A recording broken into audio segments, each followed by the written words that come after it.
Drugari moji, dobar dan iz Wuppertala u vaš donji Vakuf. Da se bar na ovaj način, ako ne možemo uživo, vidimo i porazgovaramo.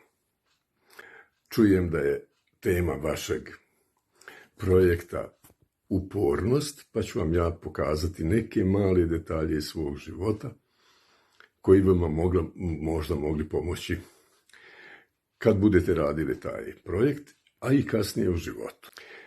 Kad sam bio posve mali, upornošću sam naučio čitati i pisati prije nego što sam pošao u školu. Moja braća i sestre su uvijek donosili tu zadaću iz škole, onda sam ja svaki put kad oni pišu nadvirivao se da vidim kako izgledaju ta slova, kako se čarobno izgovaraju i sklapaju te riječi. I uporno, iako su me braća i sestre gurkala jer sam im smetao, ja sam upornošću naučio čitati. Prije nego što sam pošao u školu, još u 6. godini. Otvorio sam sebi na taj način jedan neobično veliki i šareni svijet. Svijet slova i svijet riječi, koji je bio meni toliko fascinantan da ga, evo i danas, nekako doživljavam kao najvažniji u svom životu.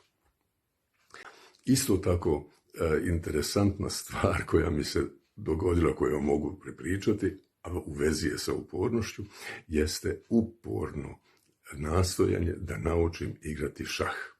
Moj brat Antan, koji je bio 10 godina stariji od mene, i njegov najbolji drugar, igrali su šah.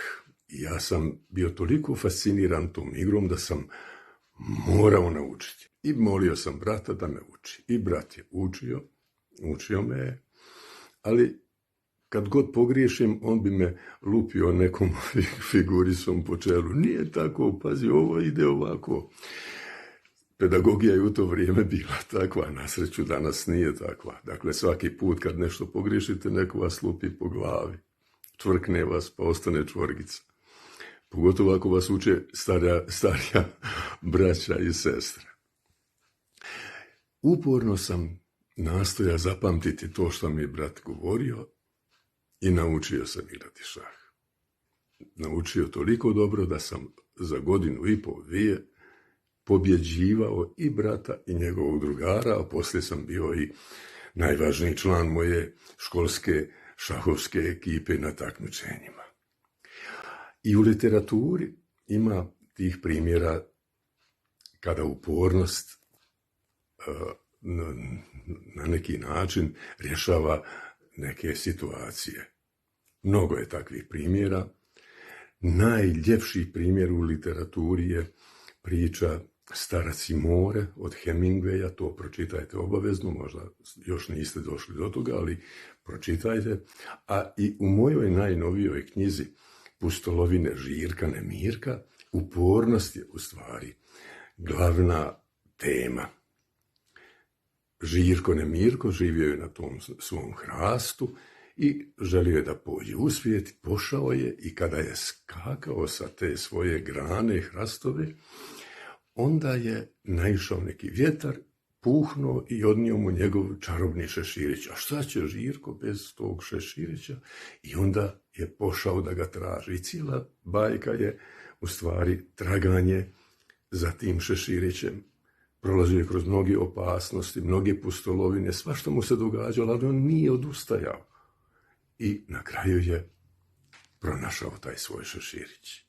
Nema takve sreće kakva se može doživjeti kada dosegnemo nešto nakon tog nekog dugog, upornog traganja za tim snom. Tragajte i vi. Nemojte biti oni koji odustaju. Dakle, budite uporni. Dosegnut ćete svoje snove. Ja vas pozdravljam ovako iz mog Wuppertala. Do viđenja, do nekog viđenja uživo u vašem donjem Vakufu.